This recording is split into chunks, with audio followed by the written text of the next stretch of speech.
Bonsoir et bienvenue dans ce nouveau journal d'information sur TV Vendée en ce jeudi 15 janvier. Au sommaire de cette édition, le tribunal judiciaire de La Roche-sur-Yon a dressé son bilan de l'année lors de son audience solennelle de rentrée.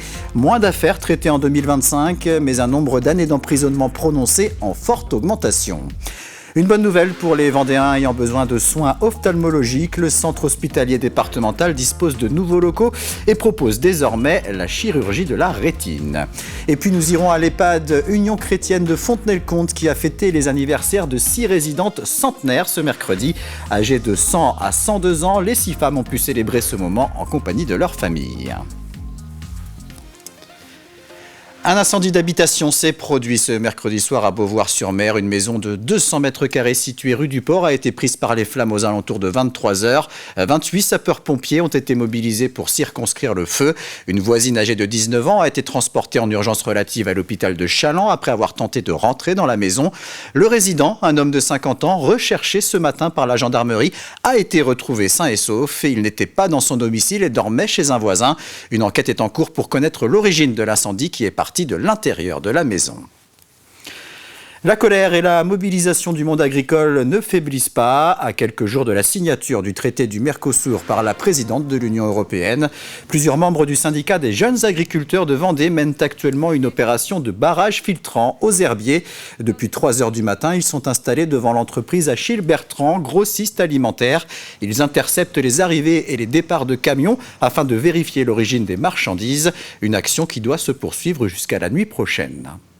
On a arrêté une petite dizaine de camions là depuis ce matin. Ça a révélé ce qu'on pensait. Il n'y a pas forcément que du français dans tout ce qui arrive et ce qui part d'ici. C'est un peu décevant et dégradant pour nous qui font tout au mieux avec toutes les normes qu'on a pour proposer des produits qui sont, je pense, de qualité. Et quand on voit qu'il y a des origines qui viennent d'Uruguay ou même d'ailleurs, je trouve que c'est pas trop respecter l'agriculture française. C'est un métier de passion, hein, vous pouvez demander à tout le monde, c'est ça le premier mot qui va venir. Mais c'est vrai qu'au jour d'aujourd'hui, on commence à ressentir un peu un dégoût, quoi, de ne pas être écouté, de ne pas être respecté. Et il y a du ras-le-bol, Donc voilà, on essaye de faire des actions un peu choc comme ça, sans casse, sans dégradation. Et c'est l'objectif des jeunes agriculteurs de remonter ça.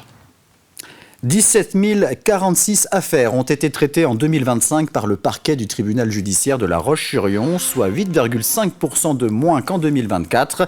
A l'inverse, le nombre d'années d'emprisonnement prononcées a fortement augmenté. Il a même doublé en 2 ans. Voilà ce que l'on peut retenir, entre autres, du bilan présenté lors de l'audience solennelle de rentrée qui s'est tenue ce mercredi en présence de la présidente du tribunal et de la procureure de la République.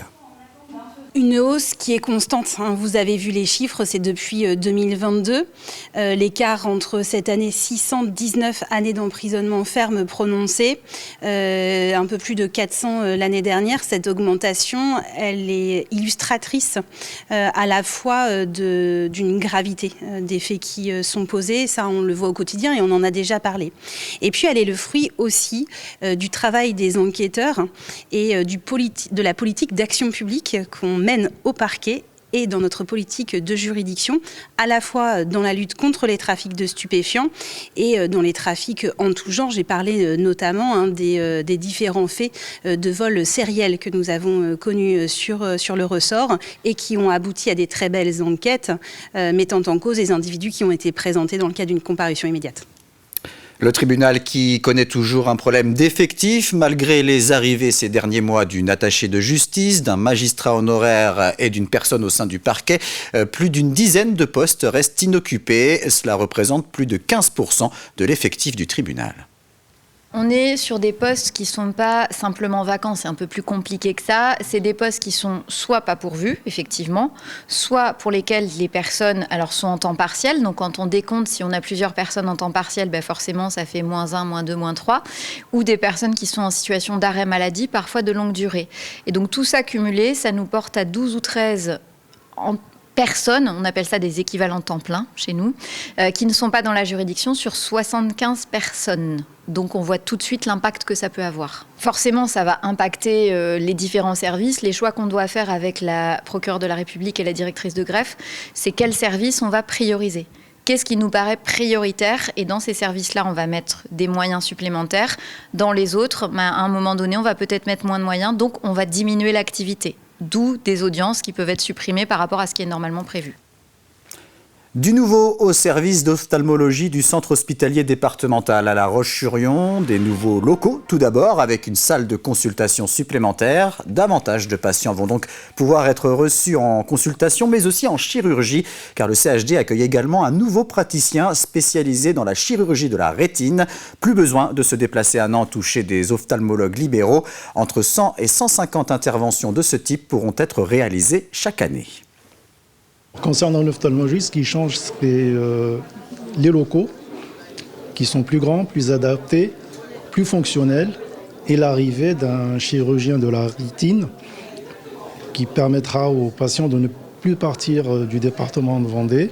Bon, l'intervention la plus connue, c'est l'intervention du décollement de rétine, mais ce n'est pas l'intervention finalement qu'on fait le plus souvent. La plupart du temps, c'est des patients qui ont passé la cinquantaine. Ça s'adresse aussi à plein de pathologies qui sont liées au vieillissement de l'œil. Donc dans une population en France qui vieillit un petit peu. Ça s'adresse aussi à des patients diabétiques qui par problème de saignement à l'intérieur de l'œil. C'est une population principalement passé 50 ans, mais voilà, on a un public assez large finalement. Ça permet aussi la gestion de pas mal d'urgences.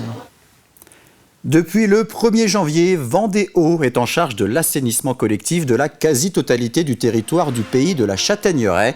La communauté de communes a décidé de transférer cette compétence au syndicat public de la gestion de l'eau, comme l'avaient fait Vendée-Sèvres-Authise en 2023 et le pays de Chantonnay en 2025.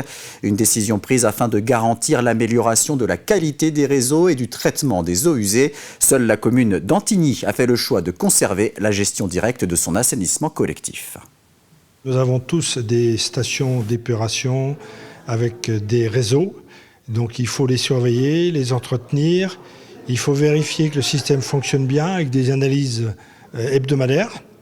Et donc même si la plupart des communes avaient des sous-traitants pour gérer le quotidien, on sait que les exigences réglementaires vont encore évoluer à nouveau et donc on va franchir un pas dans la complexité du suivi de nos stations. Ce qui nous a plu aussi dans Vendée Eau, finalement, les communes gardent la main sur la gestion de leur assainissement via la commission locale de l'assainissement.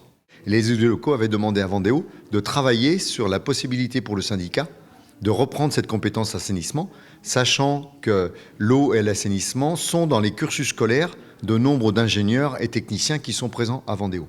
Et donc nous avons, au sein du syndicat de production d'eau potable, l'ingénierie qui est en capacité de travailler également sur l'assainissement.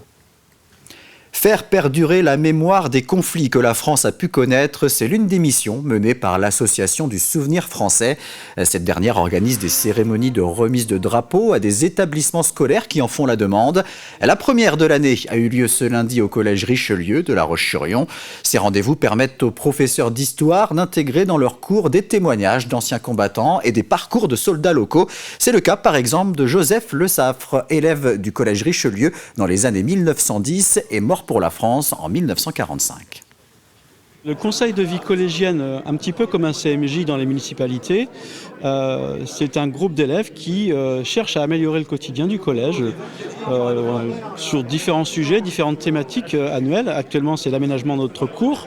Et puis, quand on a eu le contact avec le souvenir français, c'était aussi l'occasion pour eux de réfléchir à ça et de voir dans quelle mesure ils pouvaient s'impliquer dans ce devoir de mémoire. Donc, ce CVC, comme on l'appelle, traverse plusieurs thématiques. Voilà, ça leur permet de grandir, de se réunir, de développer certaines compétences, d'aller au contact des adultes, de certaines associations et de grandir en tant qu'humain. J'adore m'engager dans des trucs qui touchent un peu à tout parce que j'aime beaucoup m'engager envers mon collège. Ça permet aussi de m'engager envers mon collège, des gens, mes amis, pour améliorer le collège. Conseil de vie collégienne, c'est vraiment pour m'engager pour les autres. Elles ont entre 100 et 102 ans et résident dans le même EHPAD, celui de l'Union chrétienne à Fontenay-le-Comte. 6 centenaires ont célébré ensemble leurs anniversaires ce mercredi. L'établissement a souhaité marquer le coup en organisant une réception et un repas en présence des familles de ces résidentes, dont la doyenne fêtera ses 103 ans ce samedi. L'occasion de passer un moment convivial, mais aussi de leur demander quels étaient leurs secrets de longévité. Je n'ai jamais fait rien de particulier. J'ai pas fait d'abus. C'est déjà ça. Il n'y a pas de secret, hein. On y arrive péniblement. On ne sait ni comment, ni pourquoi, mais c'est comme ça. Hein. Je le prends comme ça vient. Vous savez, il faut être patient et puis un petit peu, en même temps, je fais cette dynamique, hein, avec Bénédicte, on sort toutes les réunions, tout ce qui se passe. J'ai toujours été là, tout le temps. J'aime pas rester dans ma chambre. Les activités, c'est du lien social avant tout. Ça leur permet de se rencontrer, même au sein de l'EHPAD, parce que c'est vrai qu'elles ne peuvent pas sortir à l'extérieur, donc elles ont perdu un peu ce contact. Et donc nous, l'idée, c'est bien de faire en sorte que le lien social existe toujours au sein de l'EHPAD. Moi, je dis que c'est magique. Quand à 100 ans, on peut avoir encore envie d'aller... de faire des activités, de rencontrer du monde, d'échanger avec les jeunes. Moi, je trouve ça magique, oui. On termine avec un coup d'œil sur la météo. Ce vendredi matin, les nuages seront bien présents et quelques ondées seront possibles, notamment sur le littoral où le thermomètre affichera 10 degrés, comptez 6 à 7 degrés à l'intérieur des terres. Cette édition touche à sa fin. Prochain rendez-vous avec l'information dès 7h ce vendredi dans la matinale avec Simon Philippot. Je vous souhaite une très bonne soirée sur TV Vendée.